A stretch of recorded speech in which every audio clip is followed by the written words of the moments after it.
in all the years that I've been doing this, the theme that I see is we believe other people far too often without saying, wait, does that resonate? Is that actually true in my own mind and my own psyche and my own world? Taking the moment to listen first to your own self. Right.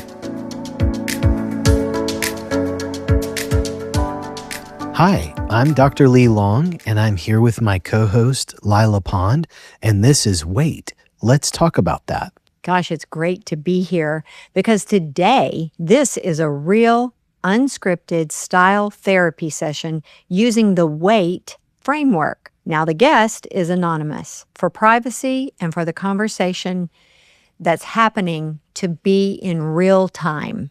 Yeah, it's in real time because, most people don't struggle with the ideas of this concept. They struggle in real moments. And wait is meant to be used in real situations, not just understood intellectually. I love that because hearing it applied will help people see themselves more clearly and will hopefully help you as you listen to implement it in your own life. And as a reminder, my book, Wait, Where Am I in This, comes out May 6th, 2026, and dives deeper into the wait concepts that you're hearing about in this podcast. So we would both like to encourage you as you listen to notice what comes up for you, not just for them. And as an extra challenge, please try to stay away from assumptions or judgment or opinions and just listen and please be present with us. That's a great word. Here we go. Okay, before we begin, a quick disclaimer that this conversation is for educational and entertainment purposes only. Although I am a licensed professional counselor in Texas, this podcast is not therapy, does not create a counselor-client relationship, and is not medical or mental health advice. By participating, our guest understands that this recording is public and consents to us editing and publishing this conversation. Do you confirm? Yes. Okay. Well, welcome. Hi. We have tissues? Ooh, let me actually get them. Okay. This podcast is basically to help people understand. The big question is, where am I in this? And this is this moment, this situation where I find myself right now. Yeah. And so the hope is that walking through this with people, that it will demonstrate what that question really means. When you hear it, it like sits in the body. It like lands Tell me what really you mean. easily. Yeah. Like, where am I in this? Yes. It sits because it can be taken in so many different contexts and perspectives in so many different situations at every moment in life. Where am I in this? Whether that's a wrong coffee order or relationship. Yes. In every single context. And it really allows you to kind of tune in with what emotion is coming up from a bird's eye view. Yes. At least it does for me. That's Love what that. it feels in my body. Love that. Yeah. So did you bring a situation or a struggle or an issue today? I did. It's interesting because something that you had said to me when we first met has stuck with me this past year. And when you had asked me to bring something to the table, I had started making comments about how, like, no, I don't want kids. I don't want my freedom taken away from me. I don't want to be responsible for another human being. I can barely be responsible for myself, even at the age that I am. I'm 36. And you just kind of looked at me and you said, when that baby comes out and that oxytocin starts filling your body, none of that matters anymore. And I did exactly what I'm doing right now. It's like tearing up, and you gave me this look and said, it looks to me like you do want a family. And ever since then, I was like, Dang it. And it's stuck with me over the past year. And I have finally made the decision that I do want a family. And Oh, wow. it's interesting because the child part doesn't scare me. It's the relationship with someone else Okay. that terrifies me. Okay. And I let that fear override the absolute want that I've wanted my entire life, that I've lied to myself about. Okay. Like, I'll date people and I will put it out there first, like, yeah, I'm great with friends with benefits. Let's do that. So there's no commitment. So there's no commitment. So I can avoid it all. Okay. And then if I end up getting attached or wanting more, I disappear.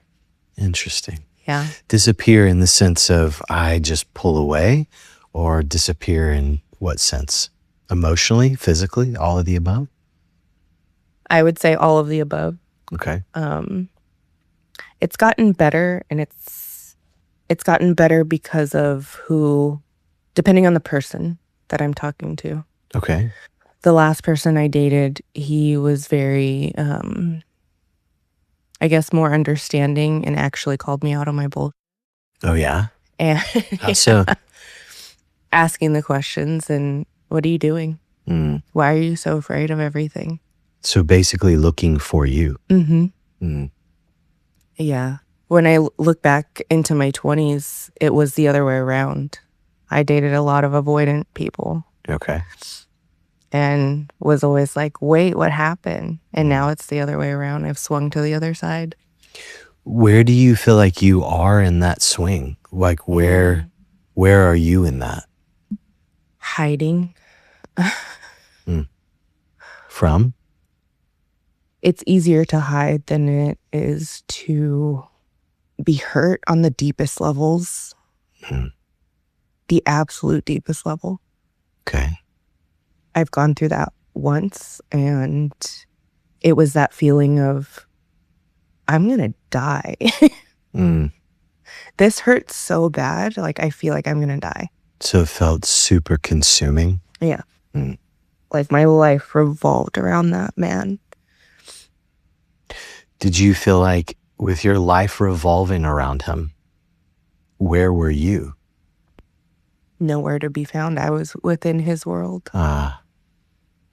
Would it be safe for me to say then that in your mind that relationships are either consuming of you to where you disappear, or you're walled off saying, I'm not going to give you any of me? Yeah, it's all or nothing. Okay. And most of my life is like that. How you do one thing is how you do everything.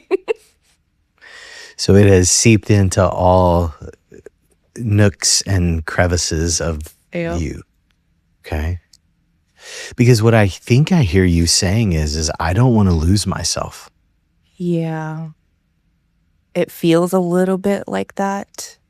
And also, I don't want to lose myself, and I don't want there to be the option of getting hurt. That there's a possibility of that. Okay. I'd rather just be like, oh, no, never mind. I'd rather not have, or I'd rather not there be a risk. Okay. So I just won't take it at all. Got it. And because in your mind, where you are in the risk is that it would be too devastating.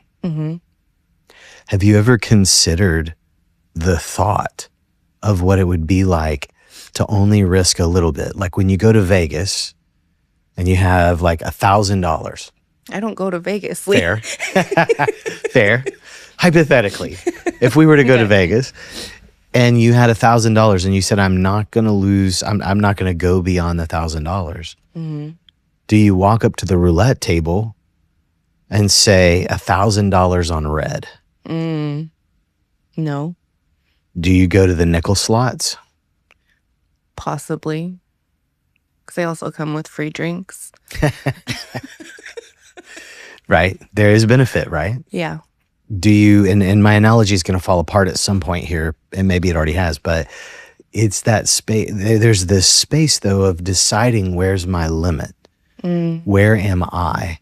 In other words, it's an all or nothing is what I'm understanding you to say. And that all or nothing kind of sets up a place for you that says, I'm either putting my $1,000 on the table and I'm going red, and it's going to be one spin of that little white ball. Mm-hmm. And if I hit, it hits.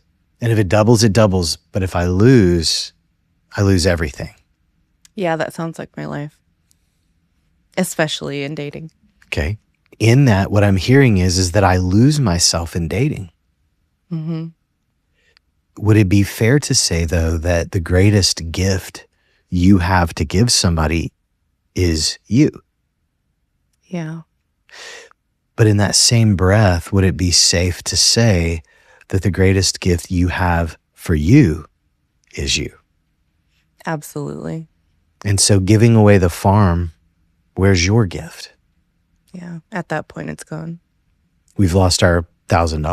Mm-hmm. And it's far more valuable than that, but we've lost everything we allocated for it. Fair? Yeah, fair. So That makes sense. Okay. And so would it make sense to stair step into something in such a way that I don't lose me in any of this? I maintain me and I share me with you, but I don't ever give, how do I say this? It's not give all of me to you, but I don't give me to you in such a way that I lose me. Mm-hmm. Does that make sense? It does. And then the thought process that was coming up as you were speaking was those emotions and those feelings that come through, though, Okay. are so consuming. Okay. And even though I know that's what I'm supposed to do, I spend more time fighting with myself on what I'm supposed to do. Okay. So then that becomes like, it's like I'm losing myself within myself. Exactly. If that makes sense? Makes perfect sense. Yeah. That's exactly it. Yeah. That's where I end up being in all of that. Okay. And that makes me pull away. That makes sense. I would pull away too.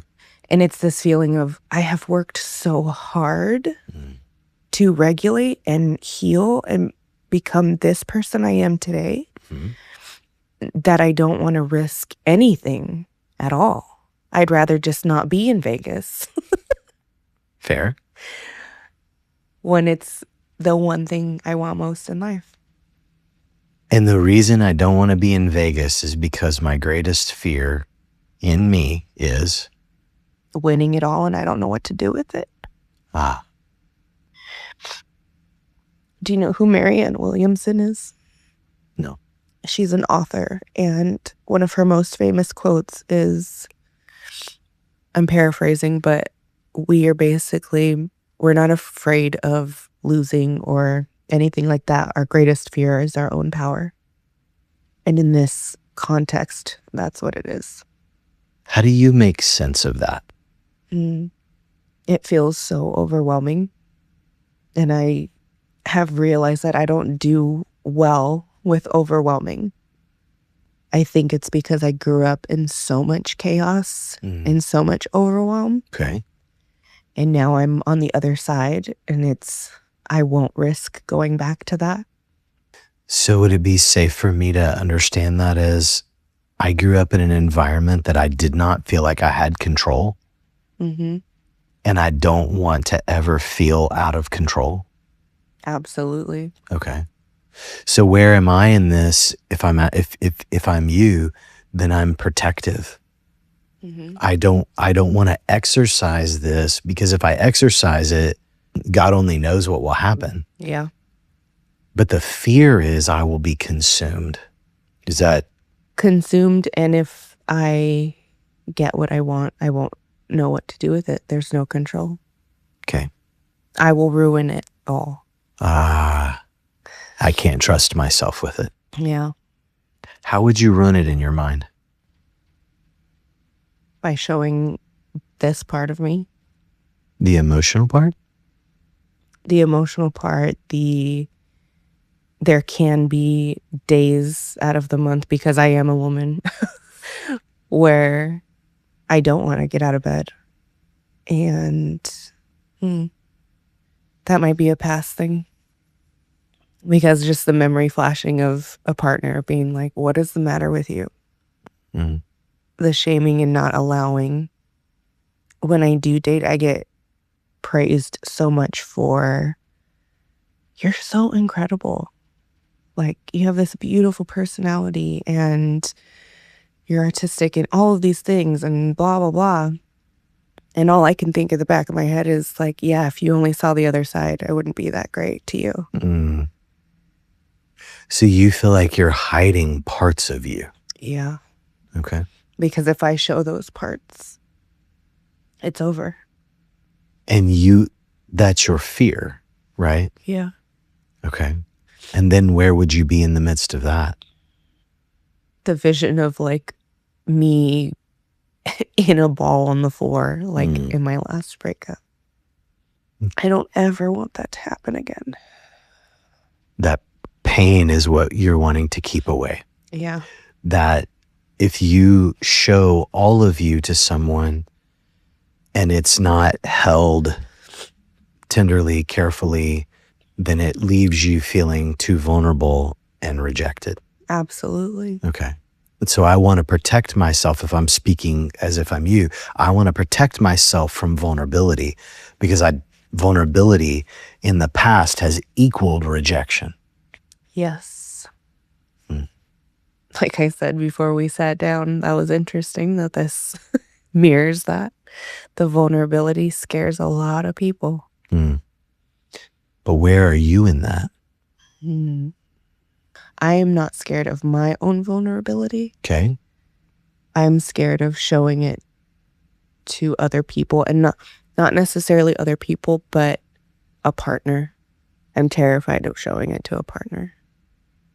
Because what would that mean in your mind? They don't know what to do with me.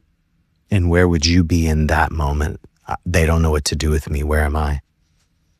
I will go and handle this myself and come back when I'm nice and shiny and new. So if they don't know what to do with you, do you assume that that's something wrong with you? Maybe too muchness. Not that it's wrong with me, but that sense of you won't be able to handle all of it. I could probably show you a little bit of it because I'm human and it happens. And I usually will give a warning of, look, I cry about everything. Every emotion, I'm crying, and I'm okay with that, and I'm comfortable with that. But anything beyond that, like where it can get very expressive, and I allow myself to do that with girlfriends and in therapy sessions and retreats and all of that, and in my work. But with a partner, the mindset comes in, I know you won't be able to handle all of that. And I want to be able to bring that into a relationship. Is it safe to say that you are pre-deciding for him? Yep. Prior to knowing if it's true or not? Yeah, absolutely. Okay. Where are you in that? The pre-decision? Controlling. Okay. Controlling the outcome, controlling the situation so that nothing bad happens to me. Yet at the same time, there's tears in these moments about, I don't want to be without a partner. Yeah. To say that in a positive way is, I want a partner. I want a family. I want this cohesive unit. Yeah. But I'm going to pre-decide for you, you can't handle me. Yeah. And I have met a couple of people, especially this last year. I've tried to move slower, and there have been a couple of gentlemen that have shown that, like, hey, everything's fine. I can handle what you're putting down. And then there are circumstances that end up coming up that this can no longer move forward. For example, oh, I found out you're married. Great. That small detail. That's not going to work. Yeah. And I have now realized something that is coming up recently is I can tell when they are because I'm like, you're already trained. You're too kind to me. That's an interesting statement. You're already trained. Yeah. Because it's almost like you're partially reading my mind here, is that I think that in every relationship, I call it calibrating, that a person has to calibrate to another person. Yeah. We don't come preloaded per se. Parts of us are, but we're not preloaded to match perfectly with X person. Yeah. We learn that person. And in the learning process, we understand, oh, I see where the true, most authentic version of me can fit with the most true, authentic version of you, at least the most true and authentic version I'm willing to share and they're willing to share. Yeah. That we calibrate to understand. Like, I have a good friend who was an engineer and he likes he says often, like, yes, I think I have OCD. He doesn't have OCD. He just likes things very Particular, crisp and clean. And I don't care either way. I mean, I like order, but if we're working on a project together, I know that his preference is going to be that everything kind of lines up and the way that the tools work are going to be in a certain fashion. Like, I can oblige that. That doesn't take anything from me. And I can do that. That doesn't cause me to come outside of myself in such a way that I feel like, hey, that you're asking too much of me. Does that make sense? Yes. And vice versa. He knows that I like things to kind of flow easy, that I don't like things super rigid, that it's more of a process than it is an exactitude. Yeah. And there's that give back in our friendship in that way. And we've been friends for probably 20 years. And so it's like we've learned each other in that. Does that make sense? Yes. So that I don't ever lose my sense of who I am. And I hope, I've never asked him, but I hope he doesn't lose his sense of who he is. But we honor those parts of each other that we know are core to us. Yeah. Does that make sense? Yes. Through all of that, the words that kept sticking were, this doesn't take anything from me. Yes. For me to do that, it doesn't take anything from me. Right. And I have a friendship with a male that he's gay, so it doesn't really mean anything on the other end. He calibrates a little bit better than a straight male would. But we've been friends for 20 years next year. And that was the relationship I thought of. When we need something from each other, we're very honest and communicative. I can't do that right now, or what do you need? So I guess my question within that now is, how do I begin to cultivate that in a romantic sense? Because when you begin to like someone, you want to just, whatever you need.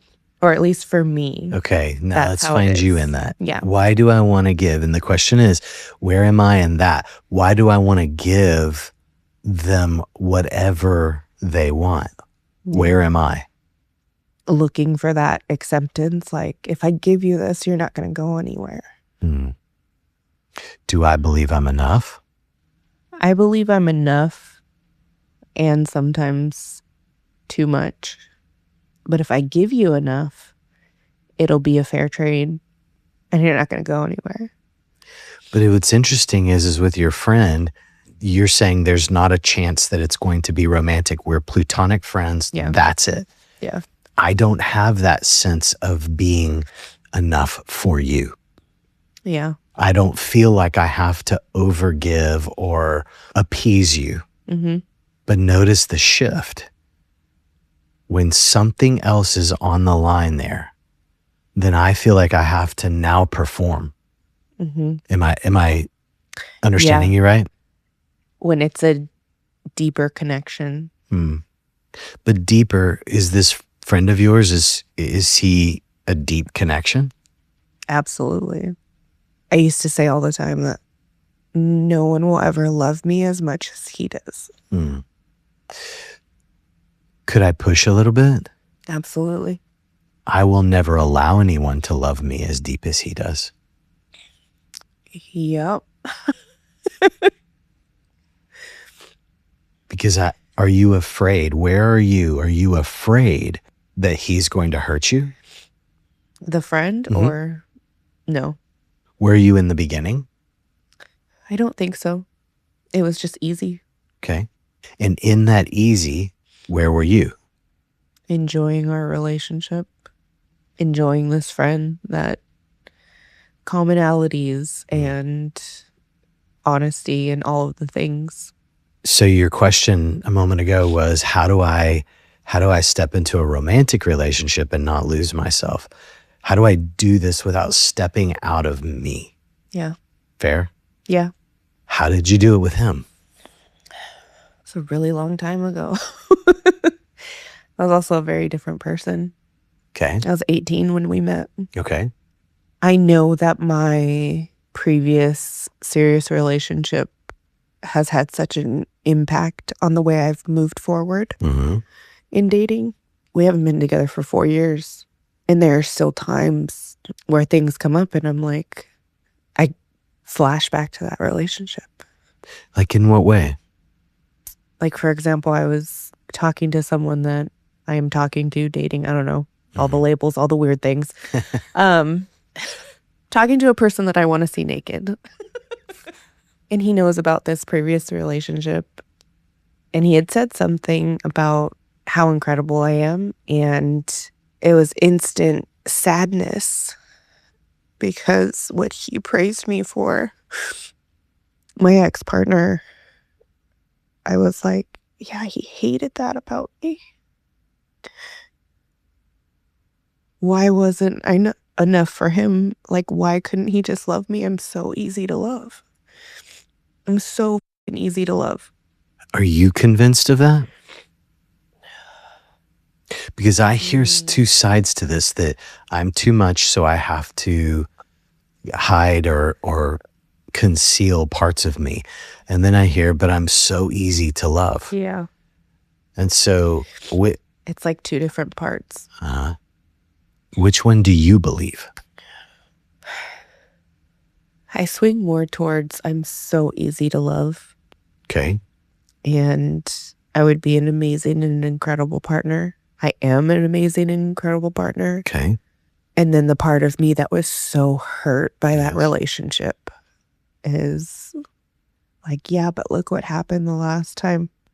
Is it fair to say that there is a belief, like his opinion and your belief are colliding? Absolutely. And his opinion is getting far more play in your mindset than your belief. Yes. So even after his exit, where am I in this? I believe him. I still think he hangs the moon. It's hard to think badly of someone when they're not a bad person. Oh, I agree. And I certainly don't want to encourage you to think badly of him. Not at all. It's hard to break up with someone and disconnect when they're a good person. Absolutely. You know, usually during breakups, like, oh, this person did this and this is why we're not together. And da da da da. He's such an incredible human being. Frankly, I think that's the healthiest way to break up. Yeah. Why do we have to rip up somebody else to say, hey, we didn't fit? Yeah, absolutely. You're a good human. I'm a good human. Our values are different. Yeah, we just didn't calibrate well. Yeah. And just because we didn't calibrate well doesn't make either one of us bad, wrong, terrible, all these bad things.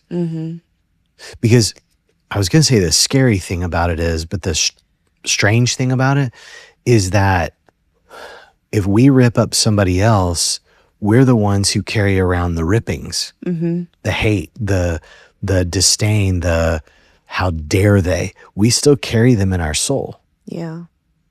And so it's the truly letting go and saying, I release you. I release me from that too. Yeah. You were a great human. We didn't fit. I'm not releasing myself from it.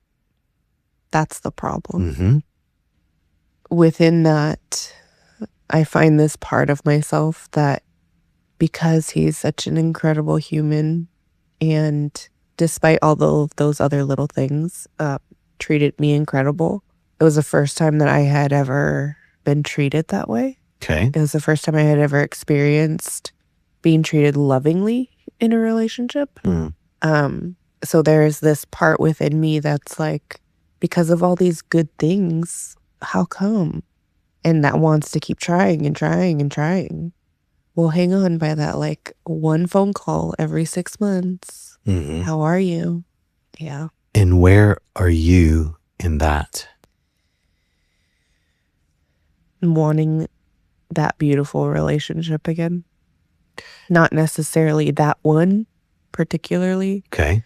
but the experience, the same feelings. But if I'm still holding on to what I thought I could have but didn't, where is there room for the next person? There isn't.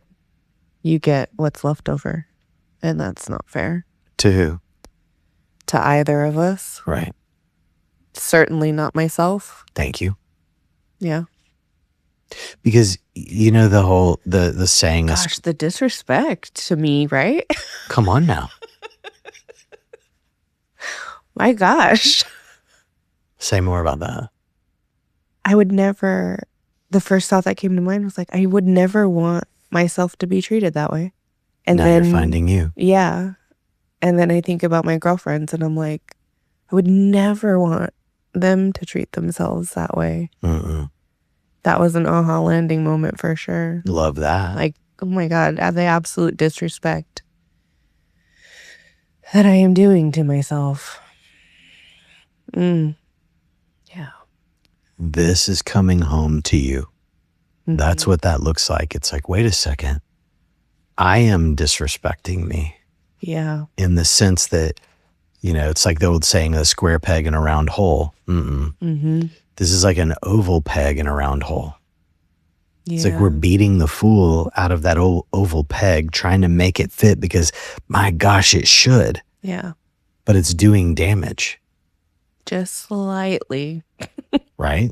But we keep thinking, oh, well, if I just shave a little here and change a little there, then it'll fit. Yeah. It's like, but what about honoring the fact that you're oval and not round? Yeah. And instead of criticizing oval, we embrace it. I would never try to squeeze myself into jeans 2 sizes too small. Then don't squeeze yourself into a relationship 3 sizes too small. Yeah. Wow, that was a really good moment. That's hitting really hard. Yeah. And as many times as you can hear it from other people, it's when it lands in your own body and you speak it back is when it's like, you kind of have to hear it from your own self. And it's coming home to you. Yeah. All too often we try to live outside of ourselves because he said this and I believe him. And it's like, wait, if he said this, do I believe that? Is that true? I believe that, yeah. Right. I don't know that I genuinely believe, and in all the years that I've been doing this, the theme that I see is we believe other people far too often without saying, wait, does that resonate? Is that actually true in my own mind and my own psyche and my own world? Taking the moment to listen first to your own self. Right. Yeah. Right. And not demanding that somebody else change. You know, several people have said to me, don't you think that what you're trying to do with people is, aren't you building a bunch of narcissists? I'm like, interesting. yeah, I don't think you know what narcissism is. Yeah. Respectfully. The true definition. Right.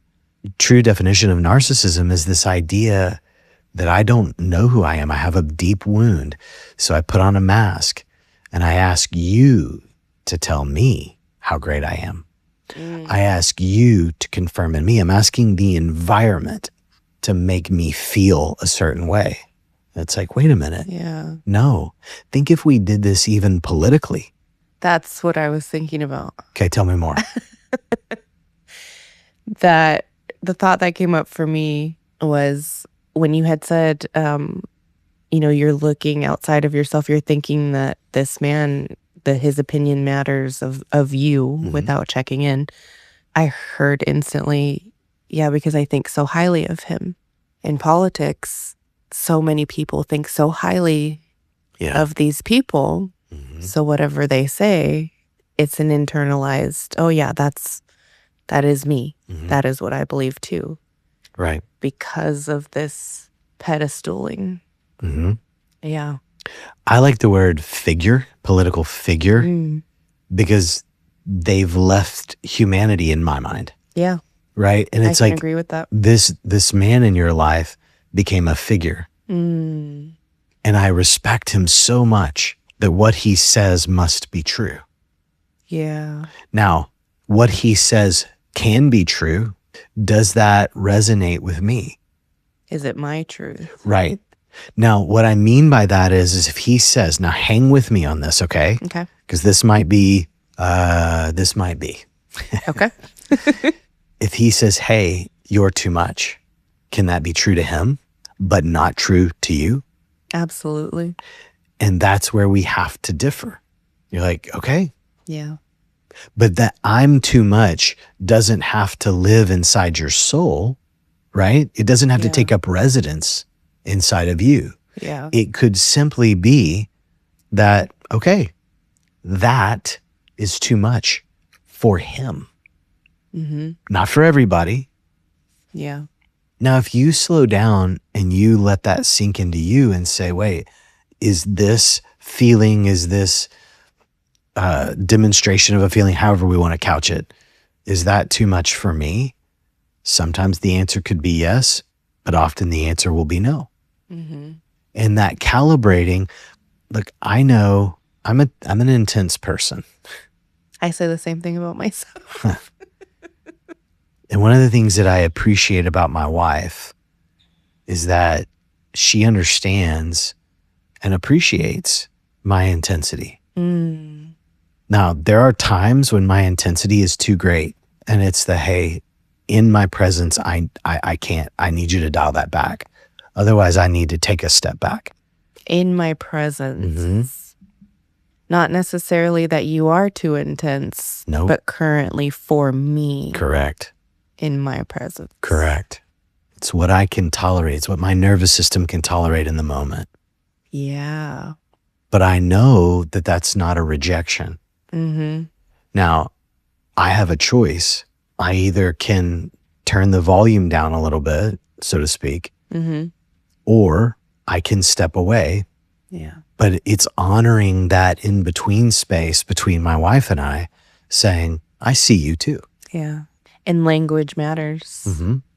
Language absolutely matters within all of that. I think it does. And I think that from my perspective, the reason it does is because there has to be an understanding. Yeah. Because it would be very easy for my wife to look at me and say, you're too much. You need to tone it down. Yeah. And in that language, I could assume that and say, you're right. Or buzz off. Screw you. You're not enough. I'm too much. You're not enough. Now, I would never say that to my wife because she's amazing. And there's that space of it being, but if I do, if you're too much and you're not enough, who's it all about? It's externalizing everything. Pushing everything outwards. Right. You need to change. Yeah. Boundaries, they're for me. They're not for you. My boundaries are for me. And I'm the one who has to make sure that I honor them.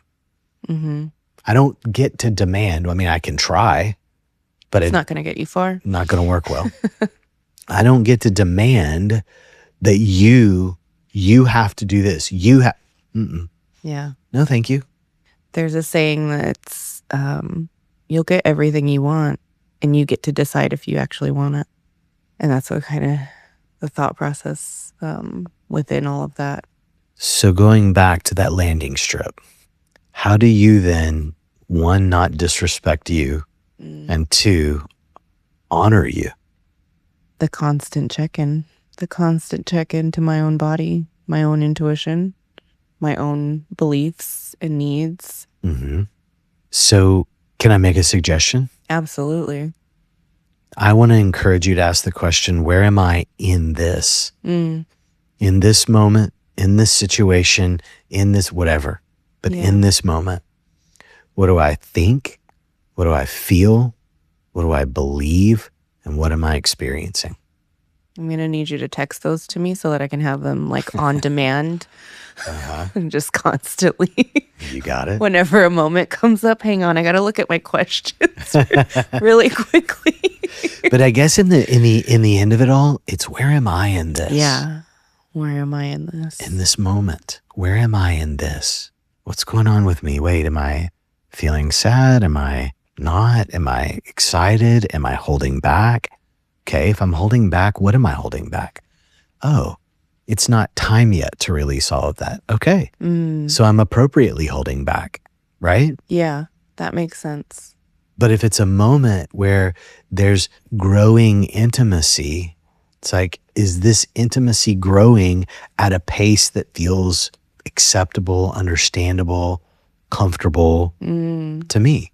And if not, it's, hey, I see this is growing and this is just where I am. And I hope you'll be patient with me. Yeah. I'm really trying to sort through things that I don't want to put in your lap to fix because they're not yours. Exactly. They're not yours. I do have a question about all of the hormones that end up surging through our body kind of override that sometimes.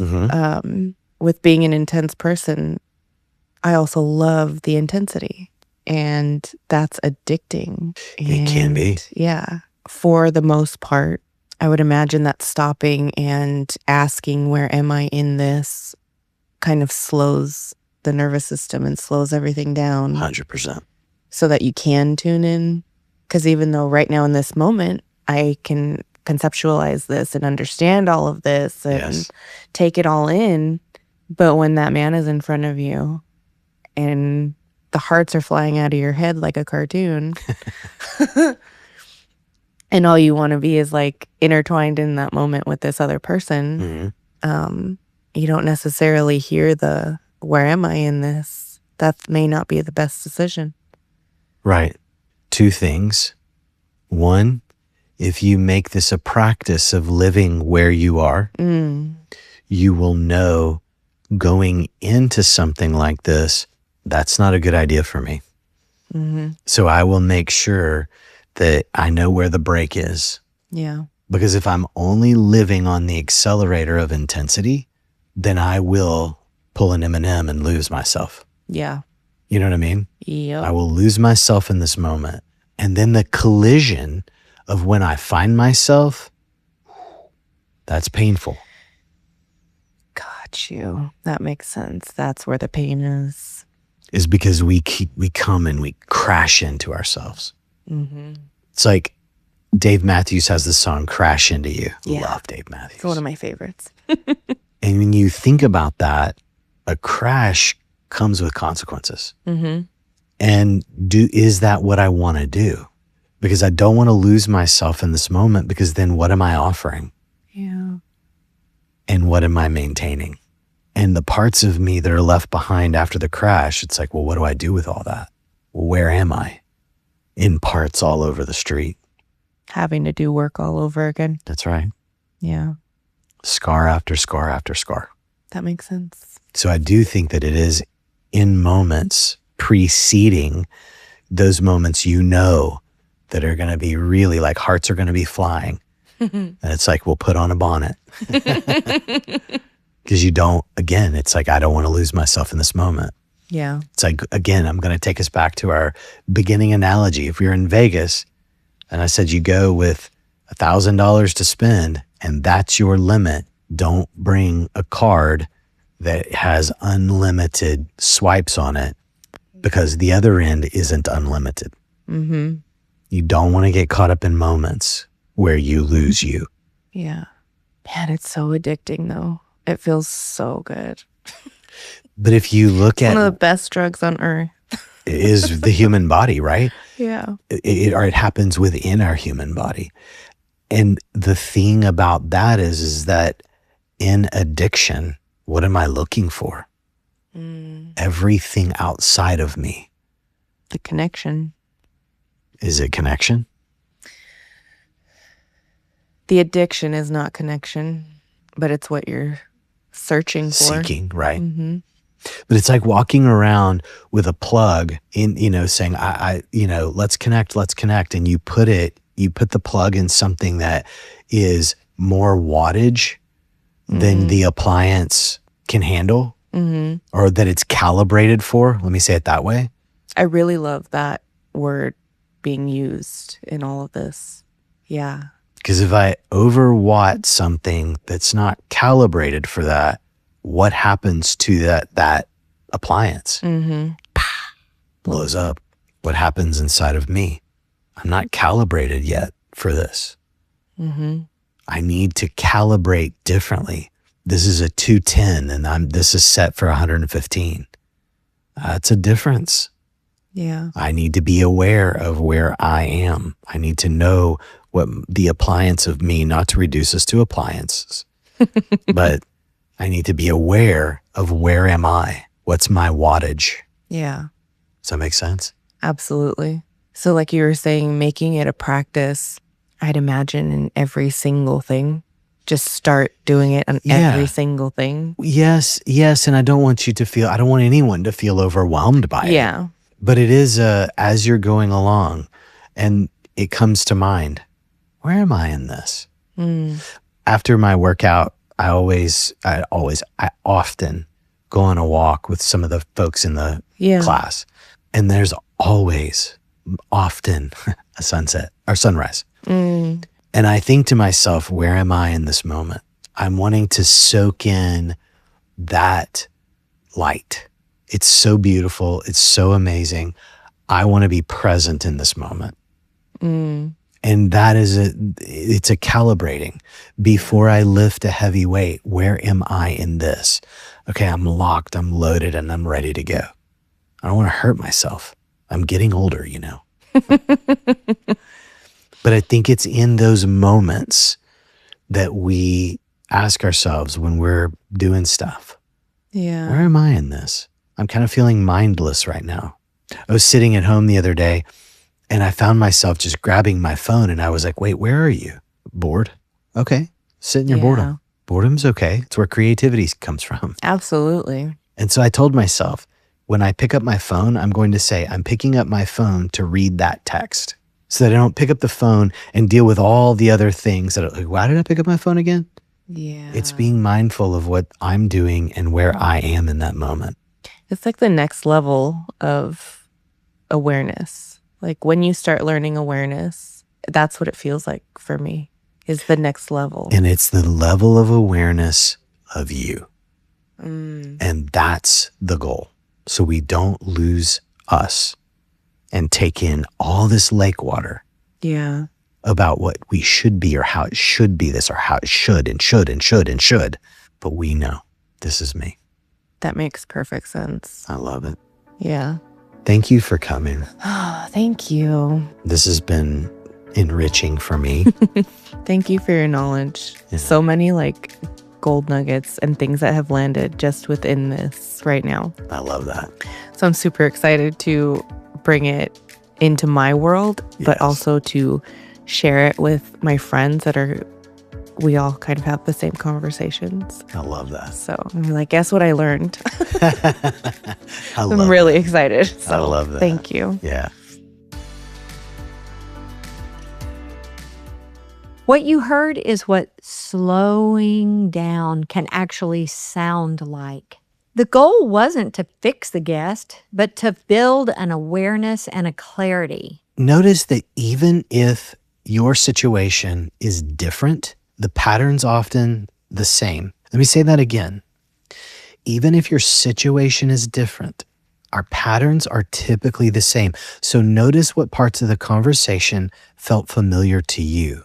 Even ask yourself, what part of me was activated while I was listening to that? How did I identify with the story that was being walked through and the help the assistance is a better word, of getting the speaker, the client, to stay with herself. Yeah. How gentle that was, and how powerful.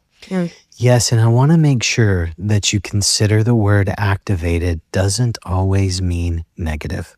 What did it activate positively? What did you take from this? How do you know yourself differently or better? And it sounded like, as things wrapped up between the two of you, Lee, that she was ready to see herself differently. Yes. In interactions where those old patterns, that Yes. old pattern loop gets activated. That's right. And I do think it's important for us to remember, as we listen to this, in this session between the two of you, that this wasn't about her being selfish. In actuality, her coming to herself helped her to be more giving of herself. And so accurate. I'm so glad that it was brought out. If it's okay, I'd love to mention, we spend a lot of time being taught, me last, you first. We can't really love completely if we don't love ourselves in a complete and whole way. Right. Just for who we are. And then we can give somebody a more vulnerable love. That's right. A more wholehearted love. Yes. That's one of Brene Brown's, shout out to Brene, our Texas sister here, is that she found that true connection only happens in what she calls the wholehearted, and they do it through vulnerability. And that's research-based. That's not just philosophy. That's reality. That's right. And I think staying with reality, which is what I heard you do throughout the session, and it helped her stay with reality instead of what she was imagining to be true about herself. Right. Old defense mechanisms may have worked when we were younger, or may work when we don't understand our own value and are secure with that. They don't work anymore, especially when we're trying to relate to someone else. That's right. Well said. In this interview, you probably heard me say things about where I am in moments, where I am in the sunrise. And I hope that you take from that it is a self-location. It's not to the exclusion of other people. It's definitely not to the exclusion of my values. The values actually drive the location. It always starts with values. And my values are centered on my faith in God. Other people who don't have a faith in a higher power, in God, in a greater religion, they still have values. Those values are your highest point, and that's how you orient yourself. Then it comes to you. You have to organize yourself as you see your values. And then that organization of your values into you, then it goes to other people. And so as I walk in the mornings with the sunrise, it's not that I'm organizing myself outside of my values. It's quite the opposite.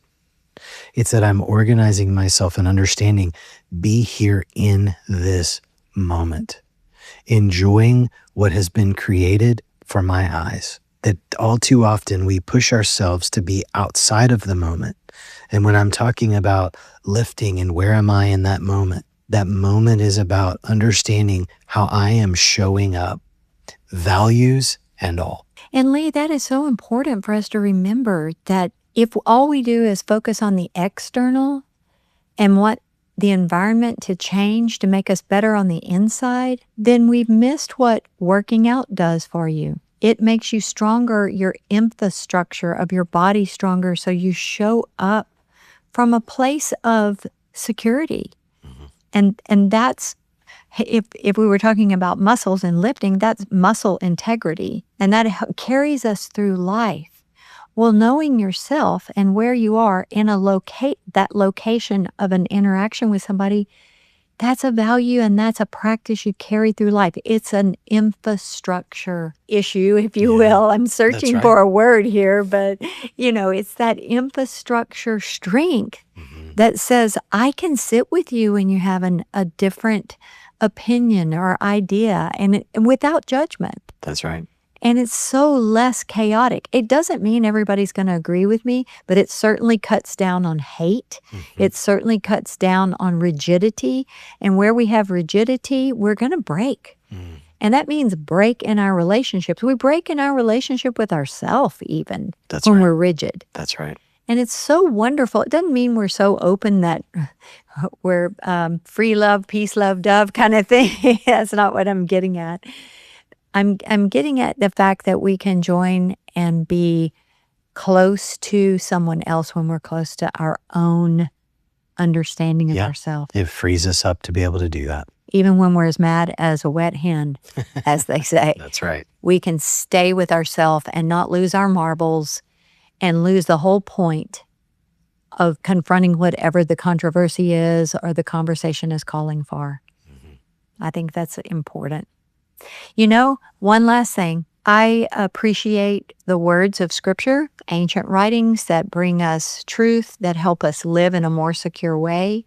And if you look at a place where it talks about fruit of the Spirit, the very last one that was written was the word self-control. And to me, that is what Where Am I helps me operate out of a place of self-control. That's right. Now, there's a list of 8 other items: love, joy, peace, patience, goodness, kindness, gentleness, faithfulness, all those things. And I think the thing that holds all that together is self-control. So where am I in this? I got to start with some self-control.